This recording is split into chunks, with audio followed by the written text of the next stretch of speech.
Michael, you thought fares were going to be down. Looks like they've stabilised a little bit more than you anticipated. Why?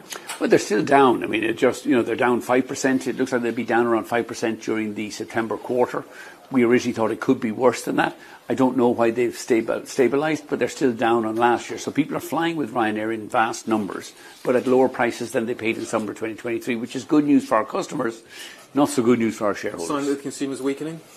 And I think that I would suspect not. I mean, I think the consumer weakening was the original story this year. I mean, at one stage we were looking at the June quarter, fares were down 15%. So pricing is still down, fares are getting cheaper, but the decline has levelled off. And I think that's reasonably good news for our shareholders. What does the winter look like? Too early to say. You know, we will have about 8% capacity growth this winter. I think pricing, I think it's reasonable to believe pricing will continue to be down, but I think maybe down. I mean, I think down 5% is my best guess at this stage. But, you know, every time I come up with a guess, somebody thinks it's a forecast. The pricing will be whatever the pricing will be. We will fill our flights. We've launched 4 new routes this morning from Stansted this winter, 7 new routes from London in general. So new routes, winter sun, destinations. You're having to stimulate demand with and we expect that we'll continue to have to stimulate demand. But I think that's good. I mean, we've come off 2 years where prices went up by 20%. Yep. So having to stimulate a bit of demand now, I think, is good for consumers and it's good for the industry generally. Costs falling faster than fares? Our costs are falling at the same rate as fares. We're taking new aircraft from Boeing. They're burning less fuel, less CO2 emissions. There's more we'd like the new government to do. We think Labour should scrap APD. Yep. It's a government that's committed to growth, and nothing would deliver growth in the UK economy faster than scrapping APD, which is a tax on air travel. The UK is an island on the periphery of Europe. It doesn't need to be taxing air travel. It needs to encourage it. We'll come on to tax breaks in just a moment. Let's talk about Boeing for a second. Yep. Have you spoken to Kelly yet? Kelly Ortberg, new CEO? No, I speak to Stephanie Pope though on a weekly basis. I think she's making some progress, but the progress has been disappointing. We hope to get 7 aircraft in July. They only delivered us 5. We were then supposed to get 10 aircraft in August. We only got 3. So it's still What's the problem? The problem is they're still having production issues, challenges in Seattle. The supply chain is still challenged. Both Airbus and Boeing are struggling to get their monthly production rates up. But we think and hope that it will improve during the winter when they're under less pressure from aircraft for deliveries in the run-up to the peak summer period. Do you think Kelly was a good choice? I don't know the guy. All I know is he comes with industry experience. I'm not that worried. I mean, I think Calhoun did a good job, but I'm in a minority on that. You know, he came in very difficult circumstances in Boeing. I think he did a good job. The critical person for me in Boeing at the moment is Stephanie Pope, because she's the one sitting in Seattle trying to fix the production issues. And I think so far, despite some additional delays, she's done a reasonably good job. Are you confident this is going to get your MAX 10s on time? I'm not confident we'll get them on time. Are they going to get certified? When do you think that's going to happen? I think they will get certified. I mean, Boeing tell me they'll get certified in 2025. As long as that doesn't slip, then our first deliveries are due in the spring of 2027, and I see no reason at this stage why that will slip. But clearly Boeing have to start getting their production numbers up on a monthly basis and not have any more screw-ups like they've had in the last couple of years. You talk about tax cuts out of the UK. We heard from the Prime Minister today. He's talking about a tough budget. Why do you think the aviation sector deserves a tax break? I don't think we deserve a tax break. I think consumer deserves a tax break. You know, the UK is an island on the periphery of Europe. Air access to and from this is one of the most expensive destinations in Europe because of this APD tax. On short-haul travel, by all means, tax the rich people travelling long-haul flights.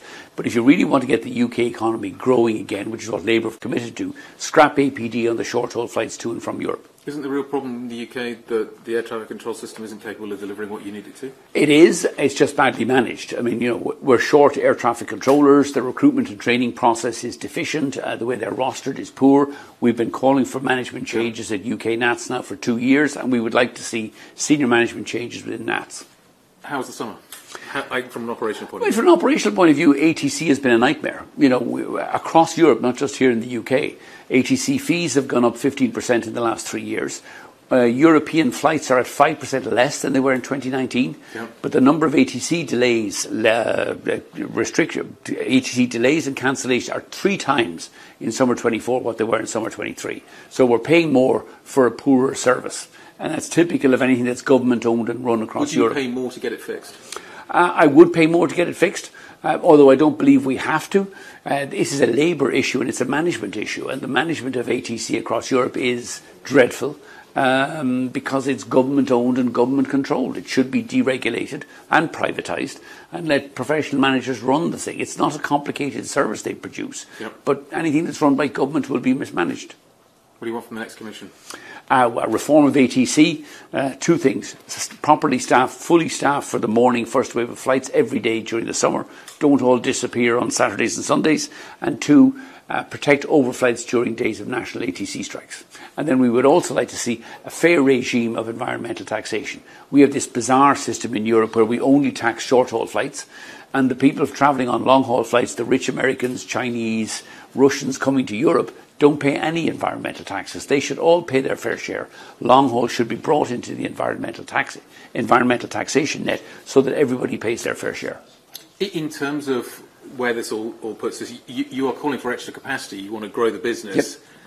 We will grow the business. We're going to take 300 aircraft deliveries from Boeing in the next 10 years. You want to grow the business, but there seem to be some infrastructure issues that surround that. We don't know whether Gatwick's going to have its next runway. We don't know whether or not we're going to see a fully staffed ATC.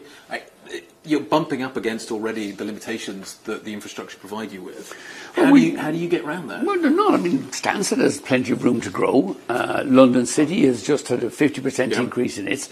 Gatwick could also. Go to London City? No, well, clearly we can't go to London City. But London is not the centre of the universe either. No. We're going to grow our traffic this year from 183 to 200 million passengers. So there is lots of growth out there. That growth is spread in the UK, not just in London. We're growing in Belfast, in Manchester, in Edinburgh and Glasgow as well.